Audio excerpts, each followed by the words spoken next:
Hi everyone, Malabar ഡിഷായ പാൽപ്പത്തിരി റെസിപ്പിയാണ് ഇന്ന് share ചെയ്യുന്നത്. വളരെ എളുപ്പത്തിൽ എങ്ങനെ ഉണ്ടാക്കിയെടുക്കാമെന്ന് നോക്കാം.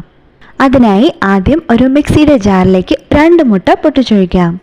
1 ടീസ്പൂൺ ഉപ്പും ചേർത്ത് 250 ഗ്രാമിൻ്റെ 2 കപ്പ് മൈദയും പാകത്തിന് വെള്ളവും കൂടെ ചേർത്ത് കൊടുക്കാം. അതേ കപ്പിൽ തന്നെ 2 കപ്പോളം വെള്ളവും കൂടെ ചേർക്കാം.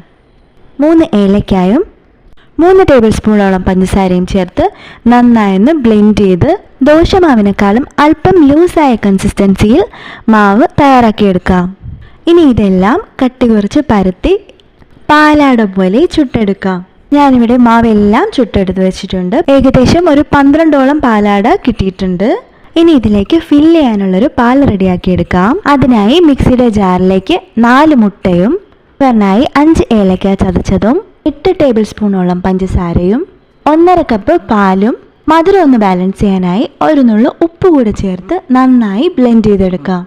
പാൽപ്പത്തിരി നല്ല സ്വീറ്റായിട്ട് വേണമെങ്കിൽ 1/2 കപ്പ് പഞ്ചസാര കൂടി ഈ സമയം ചേർത്ത് കൊടുക്കാം. ടോപ്പിംഗ്സിന് വേണ്ടി 2 ടേബിൾ സ്പൂൺ നെയ്യ് ചൂടാക്കി അതിലേക്ക് കാഷ്യൂനട്ടും കിസ്മിസും ഫ്രൈ ചെയ്തെടുക്കാം. ടോപ്പിംഗ്സിനായി നമുക്ക് ഇഷ്ടമുള്ള നട്ട്സൊക്കെ യൂസ് ചെയ്യാം. എൻ്റെ ചാനൽ ആദ്യമായിട്ട് കാണുന്നവരാണെങ്കിൽ ഇതുപോലെയുള്ള സിമ്പിളും വെറൈറ്റീസുമായിട്ടുള്ള റെസിപ്പീസിന് വേണ്ടി എൻ്റെ ചാനൽ ഒന്ന് സബ്സ്ക്രൈബ് ചെയ്ത് വെച്ചോട്ടോ. നട്ട്സ് ഫ്രൈ ചെയ്തെടുത്തിട്ടുള്ള നെയ്യ് തയ്യാറാക്കി വെച്ചിട്ടുള്ള പാലിൻ്റെ മിക്സിലേക്ക് ചേർത്ത് കൊടുത്ത് നന്നായി ഒന്ന് മിക്സ് ചെയ്തെടുക്കണം. ഇനി ഒരു പാനിലേക്ക് നെയ്യ് തടവിയ ശേഷം ചുട്ടെടുത്ത് വെച്ചിട്ടുള്ള പാലാടയും അതിന് മുകളിലായി ഈ പാൽക്കൂട്ടും ഒഴിച്ച് ഒന്നിന് മുകളിലൊന്നായി ലെയറായി എല്ലാം സെറ്റ് ചെയ്തെടുക്കണം. ഞാനൊരു പാനിലാണ് ചെയ്തെടുത്തിട്ടുള്ളത്. കേക്ക് ടിന്നിലും ഇതുപോലെ തന്നെ സെറ്റ് ചെയ്തെടുക്കാവുന്നതേ ഉള്ളൂ. അവസാനത്തെ ലെയറും വെച്ച് കൊടുത്ത് മുകളിലായി ബാലൻസ് ഉള്ള പാലിൻ്റെ മിക്സ് ഒഴിച്ച് നന്നായി കവർ ചെയ്തെടുക്കണം. പാലിൻ്റെ മിക്സ് മുഴുവനായി ഒഴിച്ചതിന് ശേഷം വറുത്ത് വെച്ചിട്ടുള്ള നട്ട്സും റൈസിൻസും കൂടി സ്പ്രെഡ് ചെയ്ത് കൊടുക്കാം.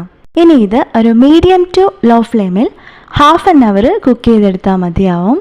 പാനിൽ ചെയ്യുമ്പോൾ നോൺ സ്റ്റിക്ക് പാനിൽ തന്നെ ചെയ്യാൻ ശ്രദ്ധിക്കുക, അല്ലെങ്കിൽ പെട്ടെന്ന് കരിഞ്ഞു പോകാനുള്ള സാധ്യതയുണ്ട്.